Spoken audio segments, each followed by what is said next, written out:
Coming back to the question you had about funding, um, so there are a lot of programs that are being run by government to support startups, and we have been beneficiary of quite a few of them. One very simple to begin with would be Nidhi Prayas and Nidhi EIR. Okay. So Nidhi EIR is a program by DST which gives you 30,000 rupees as your sustenance for 1 year. Okay. And all you will need to do is there would be an incubator partner to whom you will have to give a regular update as to what you are doing in pursuing your idea as a startup. You don't need to register the startup also, but you'll get that 30,000 rupees as a sustenance. So that is one thing you can begin with. First step. The second step again is the Nidhi Prayas, which gives you a grant of 10 lakhs rupees. So using that, you can build your initial prototype. So that would be one stepping stone. Then there are more of similar programs run by different agencies. For example, there is TIH Foundation in IIT Bombay, which also gives you this kind of grants, similar to Nidhi Prayas and Nidhi EIR, where they support you with 10 lakhs of grant or 30,000 rupees per month stipend. So people can find more about these kind of opportunities. Apart from that, once you move a step ahead, then you have a program called Startup India Seed Fund, which would give you up to 20 lakhs of grant or 50 lakhs of investment. Okay. So yes, and it's relatively easy to score that if your idea is sound. Apart from that, if you're in the field of healthcare or biotechnology, then the BIRAC, which is part of the Department of Biotechnology, is a big funder. They have a lot of programs running all through the years, which gives you a lot of funds. One flagship program run by them is BIG, which is Biotechnology Ignition Grant. They give you a grant of 50 lakhs rupees, which also covers manpower. They support up to 15 lakhs of manpower expenses. So you can hire people to do the work for 18 months. So that is available. Then there are other funds which are also sector agnostic. There are funds which are not sector agnostic. And once you are able to, use these grants to build initial prototype, then you can pitch to the investors. Okay. And then if your idea is clear, solid, then the investors will invest money into your startup. The real money will then flow in, and then you'll be able to scale. But before getting investors on board, it would be best that you be able to show some. Now, it also depends upon what product you are building. Now, let's say if you want to build a quantum computer, it may not be able to show a working model of it. But then it becomes again hard to find an investor who would be ready to buy that idea. Okay. So then that involves talking to a lot of investors as well. But nevertheless, all these steps become clearer once you start going one by one. So best to start with programs like Nidhi EIR and Nidhi Prayas and start working.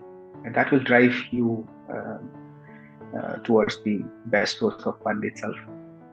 Okay. So for these programs or funds, should you be part of any incubation cell, or how does it work? You can just go up with your idea, present it to them and get the grant, or how does it work? So most of these grants are offered by the government of India. Okay. And what happens is that these grants are dispersed through associate incubator partners. Okay. So you would be applying to a specific incubator, and in that case, the entire documentation and seeing whether your product idea is really novel or not, does it have commercial or technical feasibility or not, is done by that particular incubator partner. Now, nowadays, they are also allowing virtual incubation, in which you can be at a different place, Ideally, the best possibility is option is that you physically be present at that particular incubator, because you get mentorship, you get support in building the product. So it's best. But if that is not possible, you could do that virtually also. A few of the incubators allow that also. Okay. Yeah, but it has to be through a particular incubator, and the government or the funding agencies usually tie up to different incubators for making this program a success and convenient. When you go for getting private funding, then it is direct engagement with the investor. Oh, okay. And I forgot to mention one more thing. There are a lot of competitions that are held regularly. There's a website called Startup India, which hosts a lot of competitions, or some of them, the competitions are held by different companies, agencies. So those could also be a source of initial funding. You can get money from them. There are quite a few different competitions. Like we participated in BIRAC NBEC program, in which we bagged 3 lakhs rupees, and then there were some other programs in which we got money here and there. So that way we were able to get money initially for a startup. So one has to be a bit curious and a bit looking for money, hunting for that. and Yeah. if you're on that path, you'll be able to find it.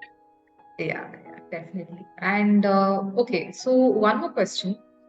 Uh, we are talking about incubators, right? And since you are an alumnus of IIT Gandhinagar, you are you have taken the opportunity of being part of IIT Gandhinagar's incubator, right? Right.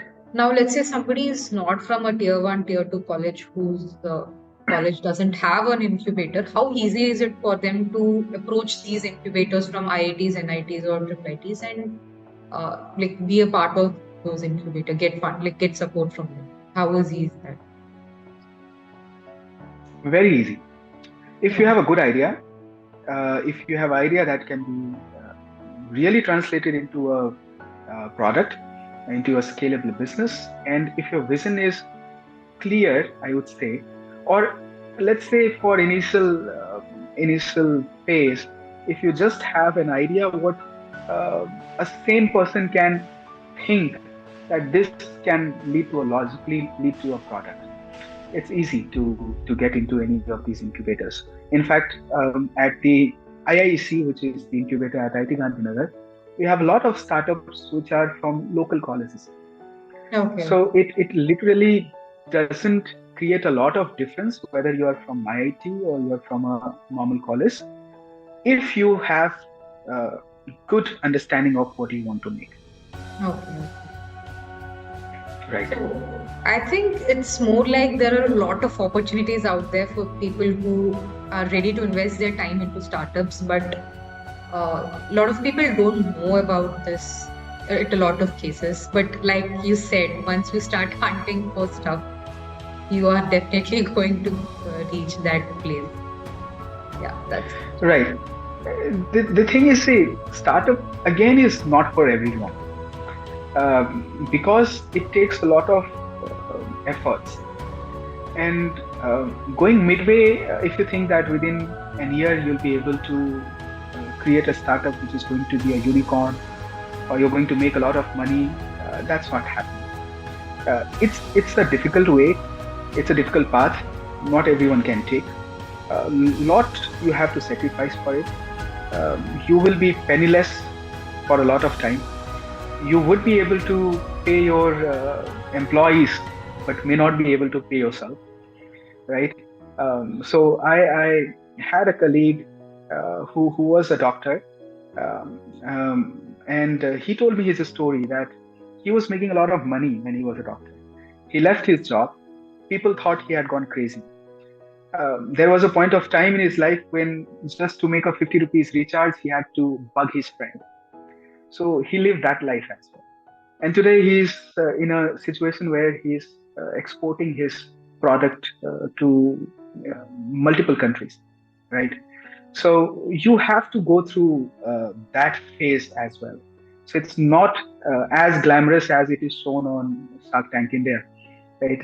So most of these, and specifically the motivators that you see on YouTube ads, they will show you, they will try to sell you a dream, but they won't show you what you actually have to go through. There's a lot of mental extortion that you'll have to go through, a lot of pain that you have to go through. But then uh, each of this moment actually makes your life, the entire path, very memorable and very satisfying.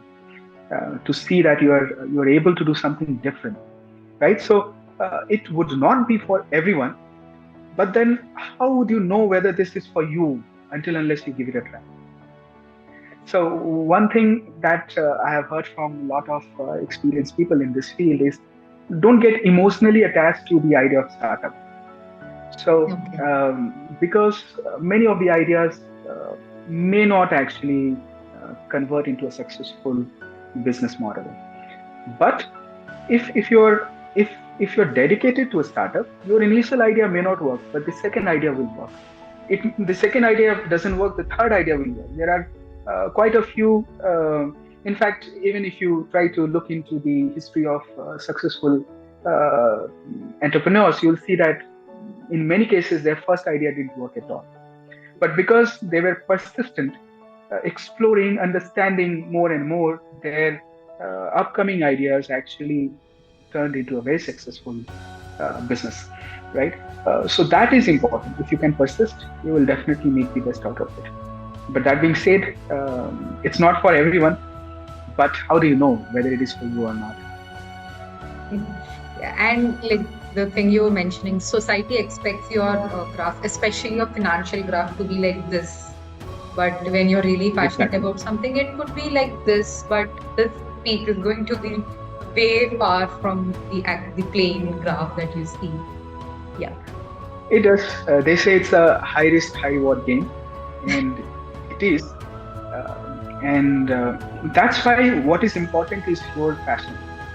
So if you're passionate about something, you would do anything to achieve it. When you are in love, be the entire society, your parents against you, you do everything to get it.